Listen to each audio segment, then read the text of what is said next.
ਤੇ ਗੱਲ ਕਰਾਂਗੇ ਦੇਸ਼ ਦੇ ਵਜ਼ੀਰ ਆਜ਼ਮ ਨਰਿੰਦਰ ਮੋਦੀ ਦੀ ਵਿਦਿਆਰਥੀ ਸਟੂਡੈਂਟਸ ਨਾਲ ਸਿੱਧਾ ਸੰਵਾਦ ਹੋ ਰਿਹਾ ਹੈ। ਪੀਐਮ ਕੀ ਕੁਝ ਕਹਿ ਰਹੇ ਨੇ, ਜੈਨਜ਼ੀਜ਼ ਦੇ ਨਾਲ ਇਹ ਗੱਲਬਾਤ ਹੈ। ਕਾਰਨ ਇੱਕੋ ਹੈ ਕਿ ਸੰਵਾਦ ਜ਼रूरी है और इसलिए इन्हें एक एसेट के तौर पर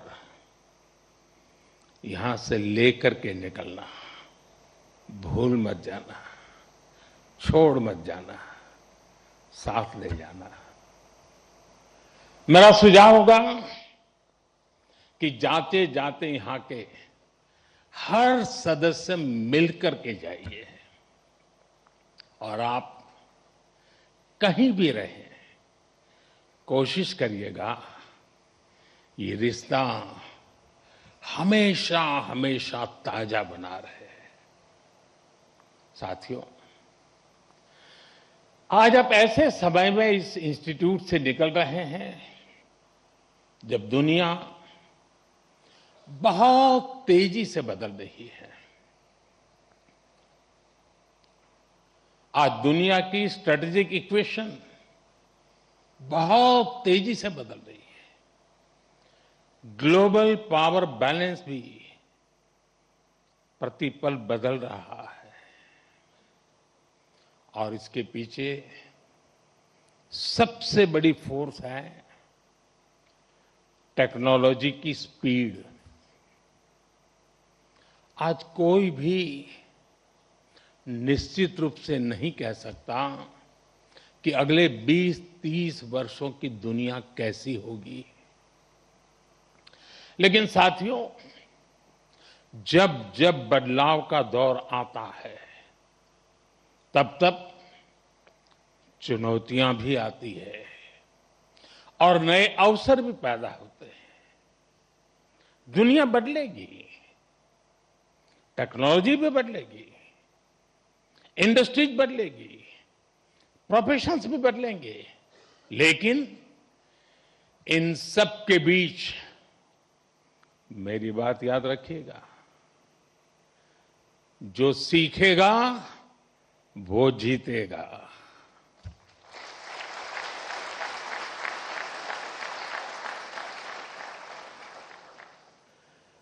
जो नए चैलेंजेस के नए सॉल्यूशंस खोजने का साहस रखेगा, चैलेंजेस उसके लिए चांसेस बन जाएंगे। और आपने यही तो आईआईटी दिल्ली से सीखा है। आखिर आपकी ये डिग्री क्या कहती है? क्या ये सिर्फ इस बात का प्रमाण है कि आपने एग्जाम पास किया, अच्छा सीजीपीए हासिल किया या एक अच्छा प्लेसमेंट हासिल किया?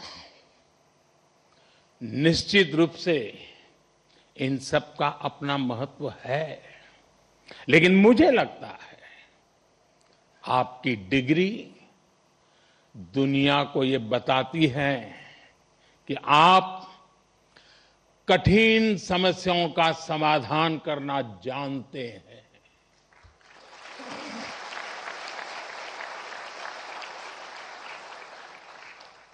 आप अपने आईआईटी दिल्ली के सफर को याद कीजिए। यहां तक पहुंचना आसान नहीं था, यहां की पढ़ाई भी आसान नहीं थी, लेकिन आपने हार नहीं मानी। ये डिग्री आपको एक दिन में नहीं मिली। एक एक विषय, एक एक project, mid sem, and same,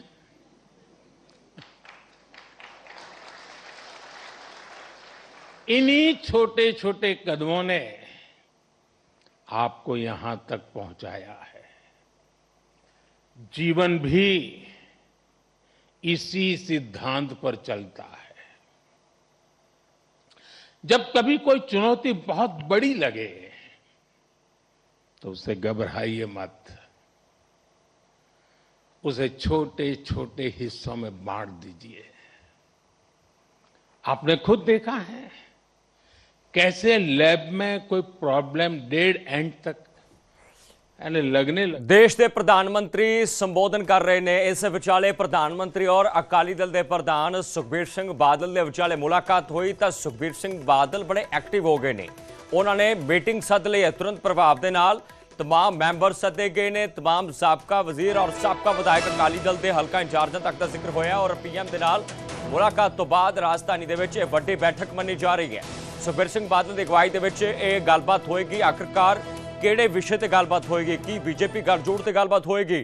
कारण इक्को है कि बीजेपी नाल गठजोड़ नूं लैके चर्चावां संभव ने। कई सीनियर आगू इस मीटिंग दे विच हाज़र रहणगे। कल सुखबीर सिंह बादल ने संसद पहुंच के पीएम दे नाल मुलाकात की थी। सुखबीर बादल देश के प्रधानमंत्री नूं मिल के आए, कई मिनट मुलाकात चली। उस मुलाकात विच सुखबीर सिंह बादल ने जिथे शिष्टाचारक मुलाकात दस्सिया कि शिष्टाचारक मुलाकात सी और पंजाब के भगते मसलिਆਂ ते सुखबीर सिंह बादल ने चर्चा की ते नाल ये भी चर्चा है कि की गठजोड़ होएगा, जे होएगा किन्ने किन्ने ते होएगा। कारण एक है कि जो जो इलैक्शन आती है उस वेले गठजोड़ वाला किस्सा वो पढ़िया जाता है।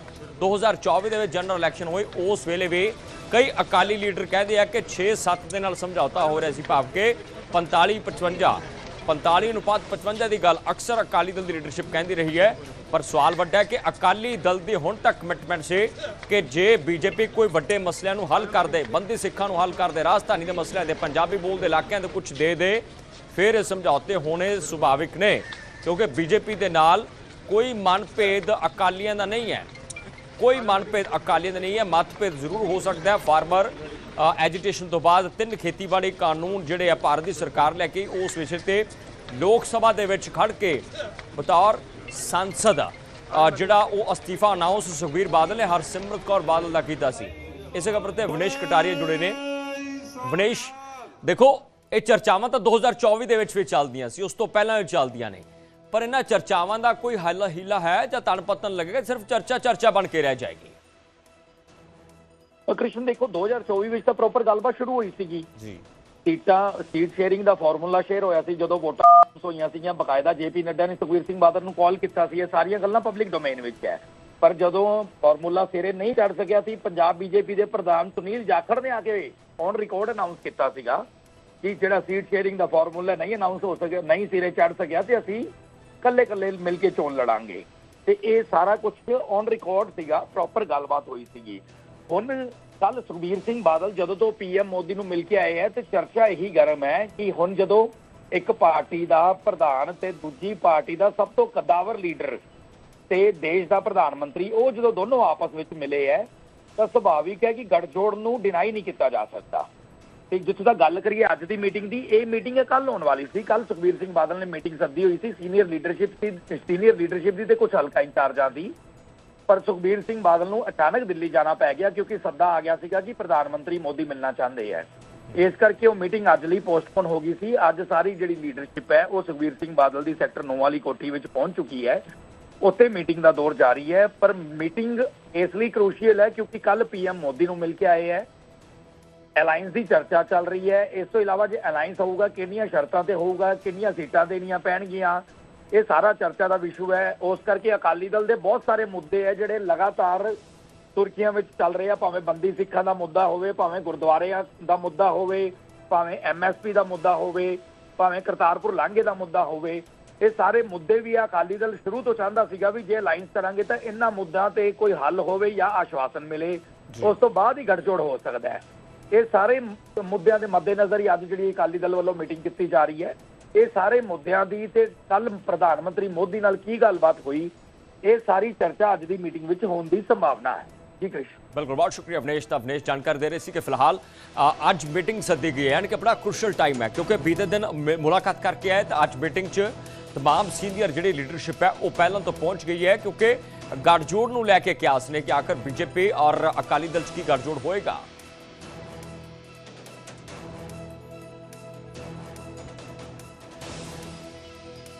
ਤਾਂ ਇਲੈਕਸ਼ਨ ਨੂੰ ਲੈ ਕੇ ਕਾਊਂਟਡਾਊਨ ਜਿੱਥੇ ਸ਼ੁਰੂ ਹੋਇਆ ਉੱਥੇ ਹੀ ਅਕਾਲੀ ਦਲ ਜਿੱਥੇ ਮੀਟਿੰਗ ਕਰ ਰਿਹਾ ਹੈ। ਕੇਵਲ ਸਿੰਘ ਢਿੱਲੋਂ ਪੰਜਾਬ ਭਾਜਪਾ ਦੇ ਜਰਨੈਲ ਵੀ ਲੁਧਿਆਣਾ ਵਿੱਚ ਬੈਠਕ ਕਰ ਰਹੇ ਨੇ।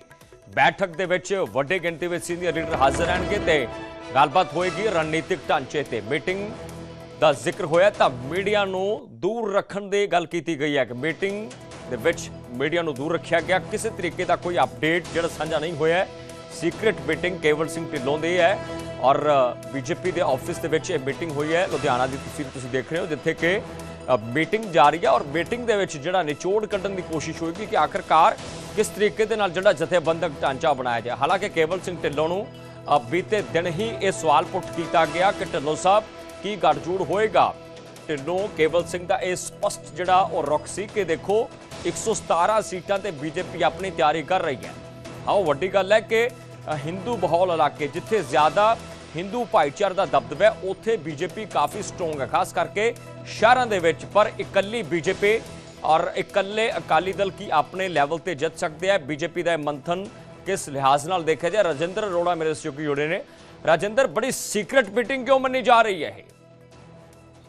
देखो बिल्कुल कृष्ण है लुधियाना ਦੇ ਵਿੱਚ ਜਿਹੜੀ ਅੱਜ ਹੰਗਾਮੀ ਬੈਠਕ ਭਾਜਪਾ ਦੇ ਵੱਲੋਂ ਸੱਦੀ ਗਈ ਹੈ ਜਿਸ ਦੇ ਵਿੱਚ ਵਿਸ਼ੇਸ਼ ਤੌਰ ਤੇ ਪੰਜਾਬ ਦੇ ਪ੍ਰਧਾਨ ਜਿਹੜੇ ਨੇ ਕੇਵਲ ਸਿੰਘ ਢਿੱਲੋਂ ਉਹਨਾਂ ਦੇ ਨਾਲ ਸਮੁੱਚੀ ਜਿਹੜੀ ਬੀਜੇਪੀ ਦੀ ਲੀਡਰਸ਼ਿਪ ਹੈ ਪੰਜਾਬ ਦੀ, ਚਾਹੇ ਸੁਸ਼ੀਲ ਰਿੰਕੂ ਦੀ ਗੱਲ ਕਰੀਏ, ਇਸ ਤੋਂ ਇਲਾਵਾ ਗੱਲ ਕਰੀਏ ਤਾਂ ਪੰਜਾਬ ਦੇ ਜਿਹੜੇ तमाम ਲੀਡਰ ਹੈਗੇ ਨੇ ਉਹ ਸਾਰੇ ਦੇ ਸਾਰੇ ਇਸ ਬੈਠਕ ਦੇ ਵਿੱਚ ਮੌਜੂਦ ਨੇ। ਅਨਿਲ ਸਰੀਨ ਦੀ ਗੱਲ ਕਰੀਏ ਤਾਂ ਇਹ ਕਿਹਾ ਜਾ ਸਕਦਾ ਇੱਕ ਖਾਕਾ 2027 ਦੇ ਲਈ ਜਿਸ ਤਰੀਕੇ ਨਾਲ ਉਹਨਾਂ ਦੇ ਵੱਲੋਂ ਦੱਸਿਆ ਗਿਆ ਕਿ ਇੱਕ ਤਿਆਰ ਕੀਤਾ ਜਾ ਰਿਹਾ ਹੈ। ਕੋਈ ਜਿਹੜੇ ਪਾਰਟੀ ਦੇ ਵਿੱਚ ਨਾਰਾਜ਼ ਲੀਡਰ ਨੇ ਉਹਨਾਂ ਦੇ ਨਾਲ ਵੀ ਕਿਸ ਤਰੀਕੇ ਦੇ ਨਾਲ ਮੀਟਿੰਗ ਕਰਕੇ ਉਹਨਾਂ ਨੂੰ ਮਨਾਇਆ ਜਾਵੇ। ਤਾਂ ਬੀਜੇਪੀ ਇੱਕ ਡੈਕੋਰਮ ਦੀ ਪਾਰਟੀ ਜਿਹੜੀ ਆ ਉਹ ਜ਼ਰੂਰ ਦੱਸਦੇ ਹੋਏ ਨਜ਼ਰ ਆ ਰਹੇ ਨੇ ਕਿ ਪੰਜਾਬ ਹੀ ਨਹੀਂ ਬਲਕਿ ਦੇਸ਼ ਦੇ ਵਿੱਚ ਬੀਜੇਪੀ ਰਾਜਿੰਦਰ, ਕੀ ਸੀਨੀਅਰ ਲੀਡਰ ਸੱਦੇ ਗਏ ਨੇ ਜਾਂ ਇਕੱਲੇ ਲੁਧਿਆਣਾ ਲੈਵਲ ਤੇ ਜਿਹੜੇ ਲੀਡਰ ਸੱਦੇ ਗਏ ਨੇ? ਕੀ ਇਸ ਮੀਟਿੰਗ 'ਚ ਸਾਬਕਾ ਮਿਨਿਸਟਰ ਆਫ ਸਟੇਟ ਬਿੱਟੂ ਪਹੁੰਚੇ? ਦੇਖੋ ਬਿਲਕੁਲ ਆਲ ਓਵਰ ਪੰਜਾਬ ਦੀ ਜਿਹੜੀ ਸਮੁੱਚੀ ਲੀਡਰਸ਼ਿਪ ਹੈ ਉਹ ਇਸ ਮੀਟਿੰਗ ਦੇ ਵਿੱਚ ਮੌਜੂਦ ਹੈ। ਹਾਲਾਂਕਿ ਮੀਡੀਆ ਤੋਂ ਜ਼ਰੂਰ ਦੂਰੀ ਬਣਾਈ ਹੈ, ਲੇਕਿਨ ਇਹ ਕਿਹਾ ਜਾ ਸਕਦਾ ਕਿ ਫਿਲਹਾਲ ਦੇ ਲਈ ਇਹ ਮੀਟਿੰਗ ਜਿਹੜੀ ਹੈ ਦੇਰ ਸ਼ਾਮ ਤੱਕ ਚੱਲੇਗੀ। ਲੇਕਿਨ ਇਹ ਇੱਕ 2027 ਦੇ ਲਈ ਖਾਕਾ ਤਿਆਰ ਕੀਤਾ ਜਾ ਰਿਹਾ ਜਿਸ ਦੇ ਵਿੱਚ ਸਮੁੱਚੇ ਪੰਜਾਬ ਦੇ ਜਿਹੜੇ ਜ਼ਿਲ੍ਹਾ ਪ੍ਰਧਾਨ ਨੇ ਉਹਨਾਂ ਨੂੰ ਸੱਦਿਆ ਗਿਆ ਹੈ, ਸਾਬਕਾ ਜਿਹੜੇ ਵਿਧਾਇਕ ਨੇ ਜਾਂ ਸਾਬਕਾ ਮੰਤਰੀ ਨੇ ਉਹਨਾਂ ਨੂੰ ਸੱਦਿਆ ਗਿਆ ਹੈ।